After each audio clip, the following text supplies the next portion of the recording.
Hello and welcome to A Renewed Hope. I'm Dominic de Souza, the founder of SmartCatholics, the host of this online conference, and it is wonderful that you're here. I'm so excited to invite you to browse through the amazing lineup of speakers. Everyone has been brought together because we're all animated by the same passion for sharing a renewed hope that, in spite of everything that is happening today, there is actually an incredible opportunity for us to be a particular kind of person, a particular kind of Catholic, somebody who lives not in a sense of faded hope or, that we just got to get through this, but no, we can actually get excited about the future again. And that's why we've taken the conference and it's sort of divided in three major themes: life worth living, confidence about the truth, and being a magnetic Catholic. And we'll talk about that in a moment here. What I'd love to do is share with you a little story and one of the reasons why I'm so passionate about this message and about what we're doing with this conference. So about 7 years ago, I was getting on a bus in Sydney. I just walked out of Mass and was heading home on a Sunday, and there were a group of young men sitting behind me, and they started talking about church. They started talking about being Catholic, and they weren't totally trash talking. They were curious. They obviously weren't Catholic. It seemed weird, and they started asking questions between themselves about it.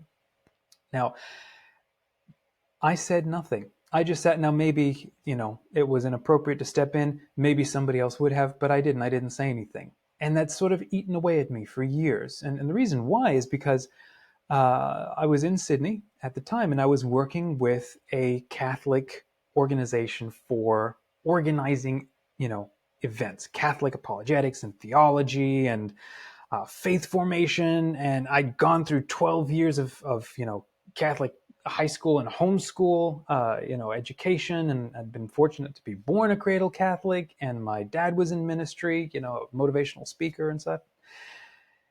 And in that moment, I was so torn. I wanted to turn around and start conversing with them. And, I should have been able to share reasons for the hope that is within me, right, as St. Peter says.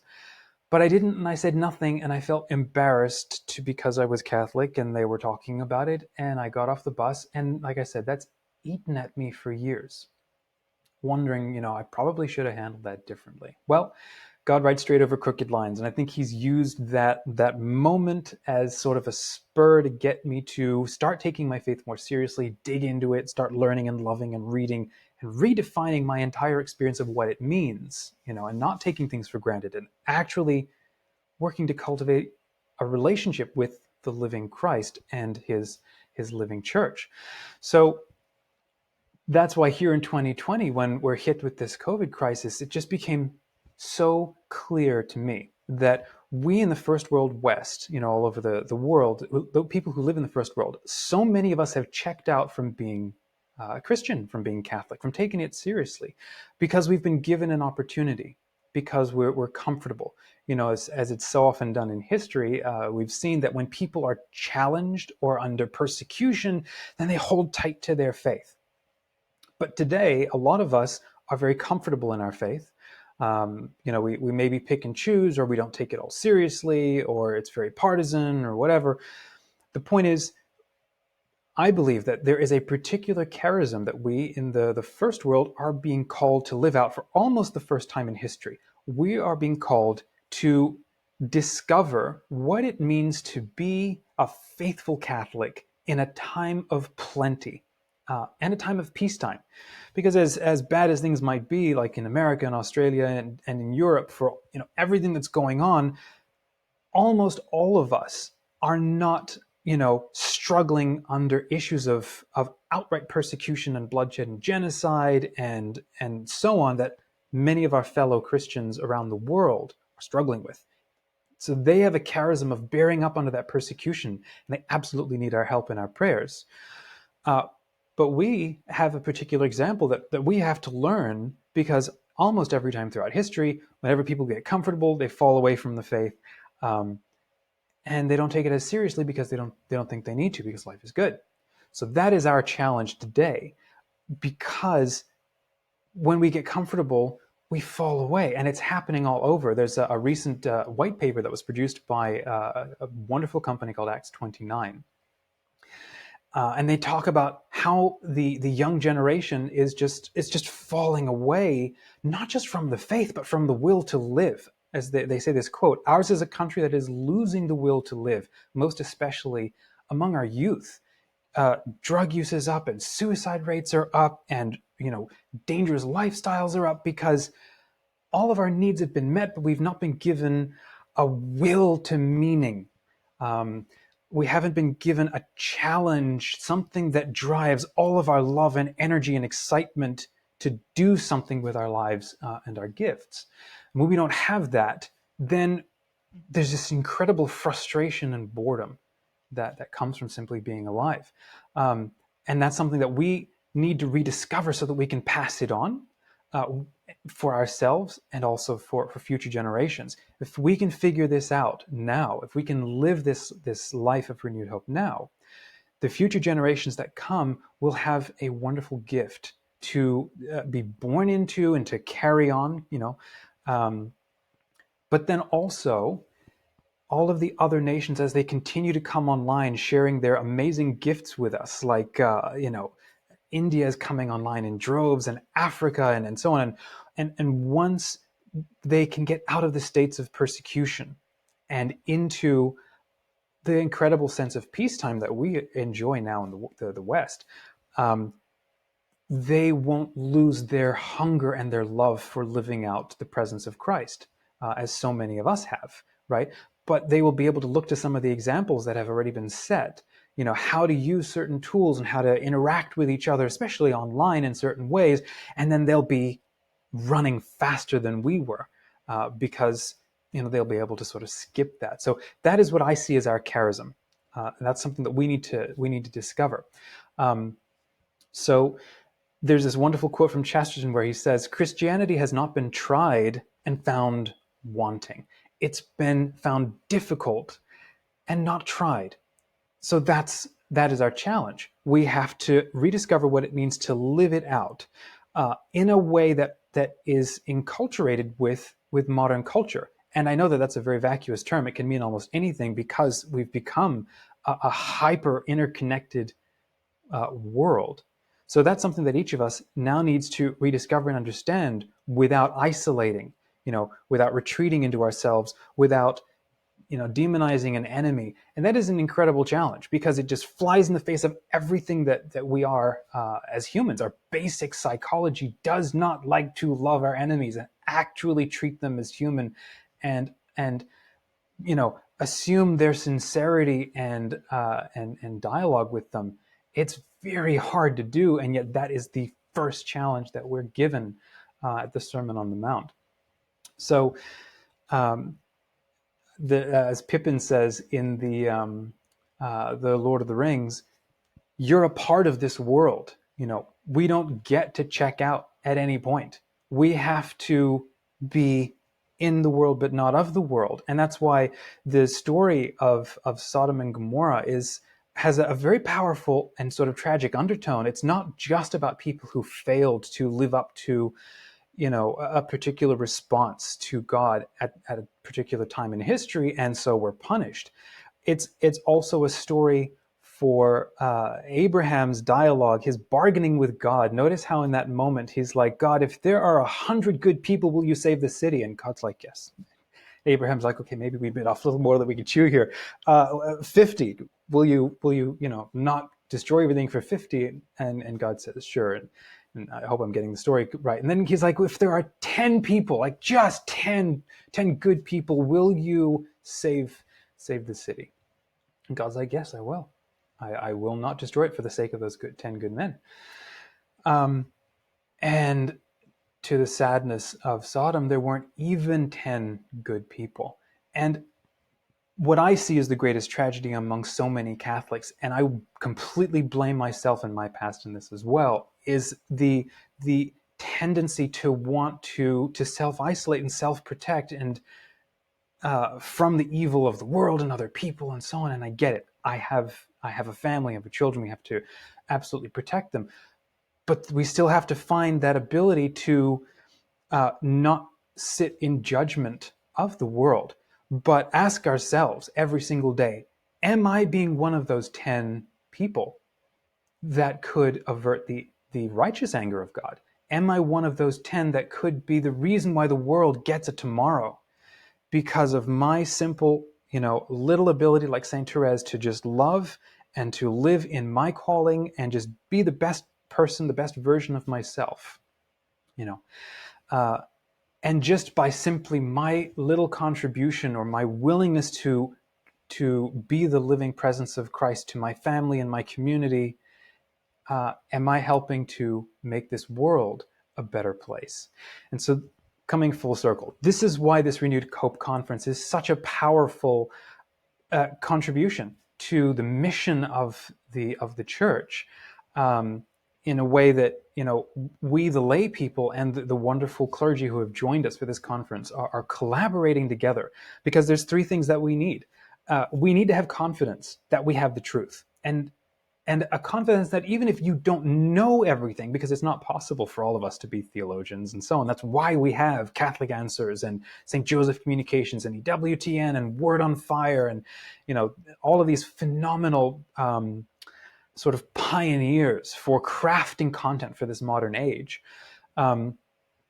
They are people that we can turn to, groups that we can turn to for helping us to have confidence in the truth. So we must absolutely be confident, because truth is not just a thing or an idea. When it comes down to it, truth is a person. Truth is the person of Christ. It is God. So we must have confidence in him.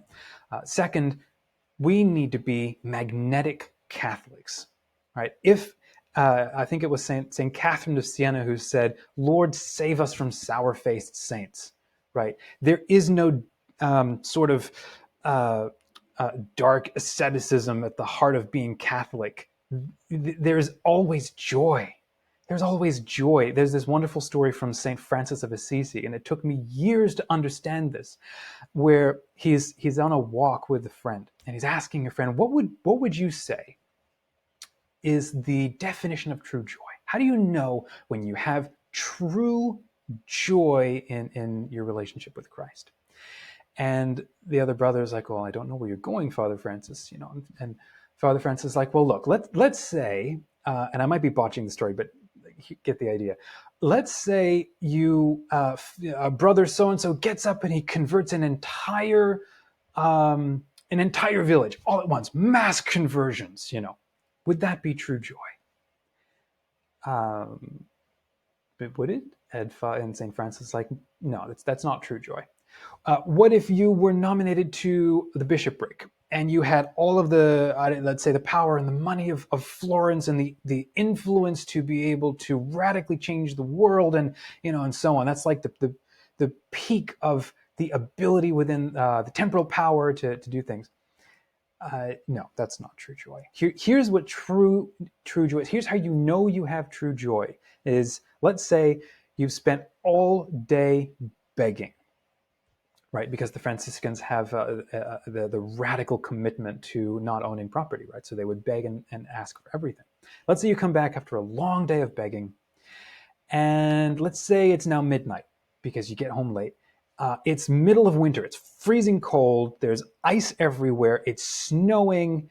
You knock on the door, but Brother Porter doesn't answer because he has no idea who you are, and you're way after curfew. So you can't get in. You can't get food or warmth or anything, and you have to sit down on that doorstep until morning with icicles growing off your beard, and you freeze. If you can endure that moment and hold on to your inner joy and sense of peace, then you know you have true joy. Then you have that peace that passes all understanding, because it's only when you're enduring hard and difficult times, but you're still centered and calm and present with the person of Christ. If your peace is troubled by what is happening in the world or happening around you, then you're getting there, but you're not there yet. You need to pray for it and ask for it and keep asking for it. But there's something that's wonderful that happens when people who live in that place, who have that sense of joy, they become magnetic. They become wonderful to be around. every time people, not just Catholic people, anybody who has met a saint in the past, they've either absolutely hated them or absolutely loved them. There's never sort of a middle ground. People have spoken of the incredible presence, like the biophysical presence of being near amazing saints like Pope St. John Paul or Mother Teresa. Their inner spiritual life suffused who they were as a person so completely you could almost feel the joy, right? So whether you're a student on a high school, a college campus, or you're working in business, or you're just at home, we need to be magnetic Catholics. People, we need to find what it takes within our own personalities and gifts to be interesting and exciting and calm, loving, all of that the Gospels tell us. Because if we are not magnetic witnesses for what it means to be Catholic, why would anybody want to have another conversation with us or want to be involved? Nobody is interested in sour-faced saints. And then the last one is life is worth living. Catholicism does make life worth living, and sometimes for that to make sense, you have to either get outside of Catholicism completely and learn about what life is like when you don't have any of those morals and values and life habits.